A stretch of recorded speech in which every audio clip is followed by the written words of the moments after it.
I don't give a fuck. Hello. It's not the prettiest place, really. One giant crackhead alley.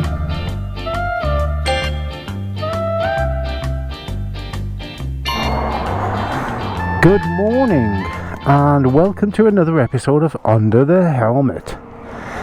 These episodes are going to get few and far between now because it is that time of year. I actually don't know how much fuel I've got left. I know I've got some, but I can't remember when I last fueled up. And I can't remember how many miles I did since, but who cares? Who cares? There you go. Some jizz in the jizz machine. Some super jizz. Some explosive jizz. Talking to myself again in my helmet. Does anyone leave their gloves on their bike when you go and pay for fuel? I never do, Reet? What the fuck? I never do, Reet. No, I never do. I just don't trust any fucker. Don't trust nobody. No, that's fine, thank you. Cheers, mate, have a good day. So, I think one thing I'm conscious of, and I noticed it when I play these videos back, is that when I'm in like paying for fuel or getting fuel and stuff, I'm fucking trying not to breathe too much because the microphone's going to be picking it all up and it sounds like and on the videos it's a lot more noticeable, but yeah, so I end up trying to not breathe too heavily, which means I end up like sort of holding my breath, which means I end up out of breath and then trying to talk to you at the same time. But it is what it is.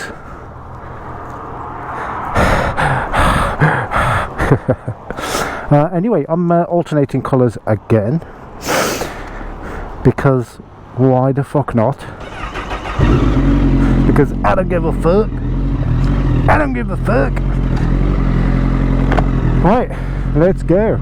It is very early on a Sunday morning and I'm doing a ride probably to Cheltenham and Tewkesbury, and yeah, why not?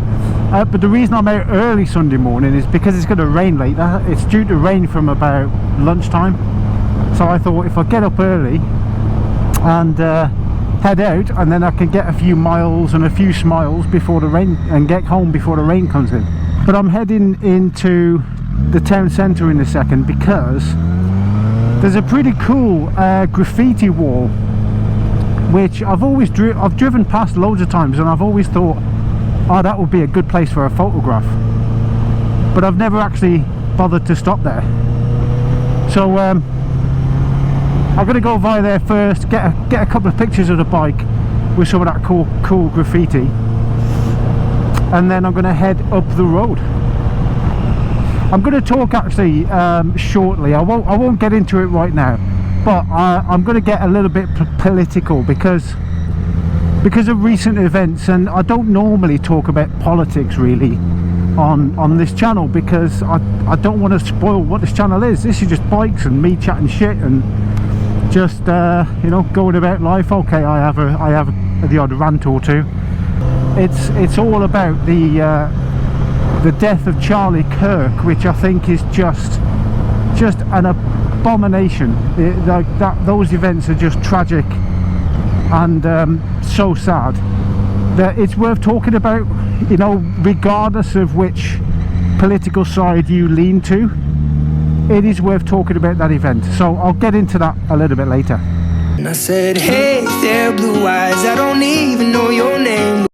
So this is the absolute delightful Swindon town centre. Well, the centre is actually just round there, but for all intents and purposes this is the centre really. And yeah, it's not the prettiest place really, would you believe? It's shocking how like an hour from London, you know, one of the it is like a really convenient place to get to London. So you would imagine that the way that the London belt has expanded over the years, you know, the commuter belt, that places like this would see some real investment, but it just never seems to happen. The town centre is just one giant crackhead alley. There's no shops in the town centre really worth visiting at all, like a lot of town centres. I'm going to take a shortcut actually. Like a lot of town centres, and yeah, it's just run down. So many boarded up places, and so many well, let's not be judgmental, right? There's lots of unfortunate or disfortunate people that have nowhere else to go, so they hang around in the town centre drinking, you know, just not necessarily causing a nuisance though, to be fair. They just tend to keep themselves to themselves, but it's a shame to see, you know. I mean, there is like we're an hour from one of the richest cities in the world, and yet we're surrounded by abject poverty, and it is a shame to see. Yeah, it's such a shame. And I know there's lots of other factors involved, like retail parks and online shopping, all plays a part in that. But I really do miss a proper busy, bustling town centre. You know, I like people watching, and choose what lane I'm in. I like people watching, and sometimes I love just sitting in the town centre and just watching the world go by, you know, with a nice cup of coffee on a nice day, and you see all the characters that you see. It's fascinating. Does anyone else do that? Does anyone else really enjoy people watching?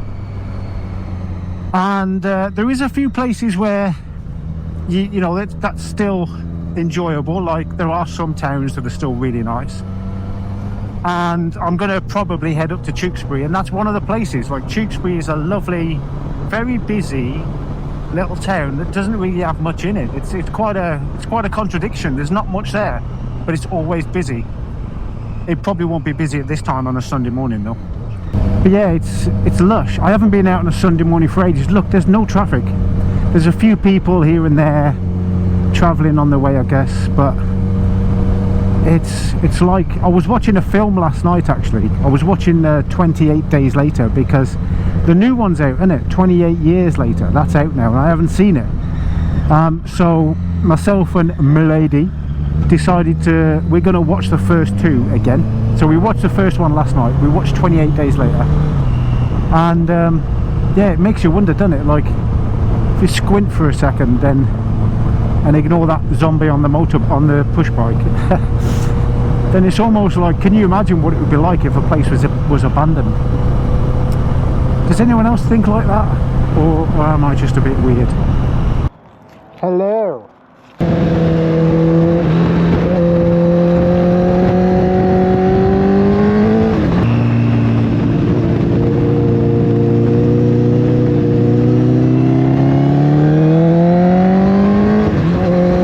I want to talk about Charlie Kirk for a second. Most of you, if not all of you, probably are already aware now that Charlie Kirk got shot by what I think, or who I think, was a left-wing activist. Yeah. I haven't actually watched any of the footage that talks about him yet, so I'm not 100% certain exactly who he was, you know. Oh, McDonald's. That used to be a TGI Fridays. I quite fancy a McDonald's actually. A nice McMuffin. Anyway, so yeah, so the Charlie Kirk death, I couldn't believe it. Well, actually, that's not quite true. I was shocked, right? I was shocked when it happened, because, and I was shocked. At the same time, I was not surprised. Like, I'm probably not making sense here. Like, on one hand, it was shocking that it happened, right? Because it was just all of a sudden, and in a very public place, for a guy who was sitting down having a conversation. Like, that's what Charlie Kirk does. That's what he did. He had conversations with people. He wasn't a violent activist.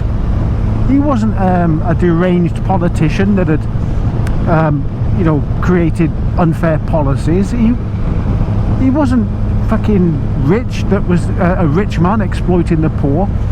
He was a bloody person who spoke to people. That's what he did. He spoke to people. Yes, I know that he was divisive, but I'll come back to that divisiveness in a second. But that's all he did. He spoke to people. So I was shocked that it happened to him. But on the other hand, I'm not surprised that something like that has happened, because let's face it, the division nowadays in society is much worse than it has been. You know, much worse than it was 10 years ago, as far as I can remember. And I don't know, maybe I'm a bit ignorant, I'm not sure, maybe I'm a bit naive, but I don't think it was this bad 10, 15 years ago, you know. I don't think it was. So yeah, so basically it is just an abomination of what we're supposed to be as people, right? Because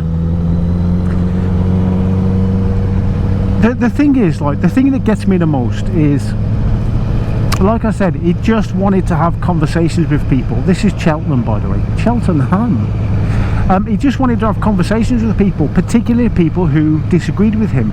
Now, stop me if I'm wrong, what better way to resolve tension, to resolve issue, to avoid violence, to come to some sort of agreement and compromise, what better way to understand each other than to have a conversation with somebody you disagree with? And I don't mean a battle of arguments, I don't necessarily mean a conflicting conversation. I mean a conversation where one person says, hey, look, you know, this is my view, and this is why I have this view, and then the other person is like, oh, okay, now I understand, here's my view, here's why I have this view, oh, okay, oh, right, now we understand each other. Well, that's okay, we disagree, but we understand each other. Happy days, shake hands, move on. That is basically what Charlie Kirk was trying to achieve, and he got fucking shot for it by an absolute low-life scumbag who deserves everything that they can throw at him. It's just horrendous, but it is indicative of the divisiveness that we see today all over the country, and pretty much all over the Western world, more so than it has been, right? Because we're divided on gender, we're divided on race, we're divided on, you know, gay, straight, trans, we're divided on religion, culture. But these divisions, and we can either choose to be divided on those things or choose not to, but these divisions are being driven hard by media and propaganda, and we should just stop. Like, Jesus Christ, I'm not an idealist. I know that there will never be complete and utter 100% peace everywhere all the time, but I'm a realist, and I think it is entirely possible that we can actually find some sort of I don't know, middle ground somewhere, you know, for the most part. But it's just, I don't know, it's just getting ridiculous, isn't it?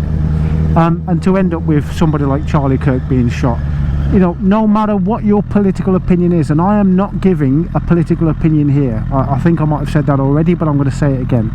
I am not giving a political opinion. I have no political affiliations. I don't trust any political party. But regardless of what your political views are, I hope that you can all agree that Charlie Kirk should not have been killed for having a conversation. But there you go. Right, so anyway, well, like I said, I don't normally get political, but I just wanted to talk about that because it was such a significant event. Dankeschön! And I can't do a U-turn here. Can't do a U-turn here. No U-turns, no U-turns, no U-turns. Can't do a U-turn here. Yeah, I just fancy a McMuffin. Wonder where he's going, that guy over there that just crossed. Do you ever look at people and just wonder, you wonder what is their life, you know, where are they coming from, where are they going to? Like this guy here, bit of an old guy, probably in his 60s. I wonder where he's going to. Is he going to work? You know, does he work part-time somewhere here in the retail park? I wonder if this Costa Coffee is open. I said I was going to McDonald's tonight, but I changed my mind again. I'm going to go to Costa instead. I do that a lot, by the way. I change my mind a lot right at last minute. Wonder if it is open. I don't know. If it's not, then the Greg's is open. So yeah, I just wonder, like, I just wonder about people's lives. Looks like it's a Greg's. A Greg's. So I can't have a posh Costa. I was gonna have a Greg's in it, bruv.